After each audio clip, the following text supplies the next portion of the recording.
దేవునికి మహిమ కలుగును గాక. దేవుని బిడ్డలందరికీ ఉదయకాల శుభములు తెలియజేస్తున్నామండి. దేవుడు మనల్ని ప్రేమించి మరి ఒక నూతన దినం నవంబర్ మాసంలో 27వ తారీఖు బుధవారం ఈ ఉదయకాల సమయాన్ని మనకి ఇచ్చినందుకు దేవునికి మనమందరము నిండు కృతజ్ఞతాస్తుతులు కుటుంబ సమేతంగా చెల్లింపభద్రమై ఉన్నాం. ఈరోజు దేవుడు మనకిస్తున్న వాగ్దానం యెషయా గ్రంథం 45వ అధ్యాయం 1వ వచనం. యెషయా గ్రంథం 45వ అధ్యాయం 1వ వచనం. అతని పక్షమున జనములను జయించుటకు నేను అతని కుడి చేతిని పట్టుకుని ఉన్నాను. అతని పక్షమున జనములను జయించుటకు నేను అతని కుడి చేతిని పట్టుకుని ఉన్నాను. మన పక్షమున దేవుడు జనములను జయించడానికి, జనములంటే ఎవరో కాదు, మన ఇంటి చుట్టూ లేకపోతే మనతో ఉన్నవారే, వారిని జయించడానికి.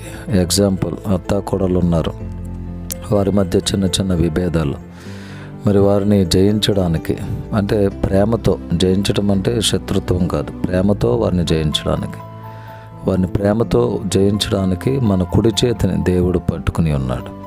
కాబట్టి ఇలాంటి పరిస్థితుల్లో మరి ప్రయాణిస్తున్న బిడ్డలకు దేవుడు ఈరోజు ఇస్తున్న చక్కటి వాగ్దానం, నీ పక్షమున అతని పక్షమున జనములను జయించడానికి, నేను ఎవరైతే బాధ పెడుతున్నారో వారి నుండి నీకు క్షేమమును విడుదలనివ్వడానికి ఆయన నీ కుడి చేతిని పట్టుకుని ఉన్నాడు.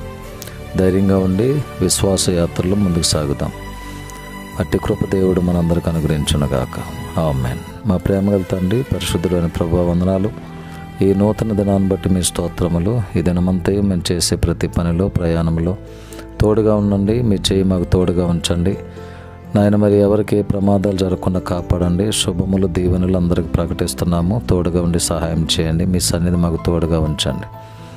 ప్రతి ప్రమాదం నుండి, ఆటంకాల నుండి మమ్మల్ని తప్పించండి. యేసయ్య నామంలో ప్రార్థించి వేడుకొని పొంది ఉన్నాము తండ్రి.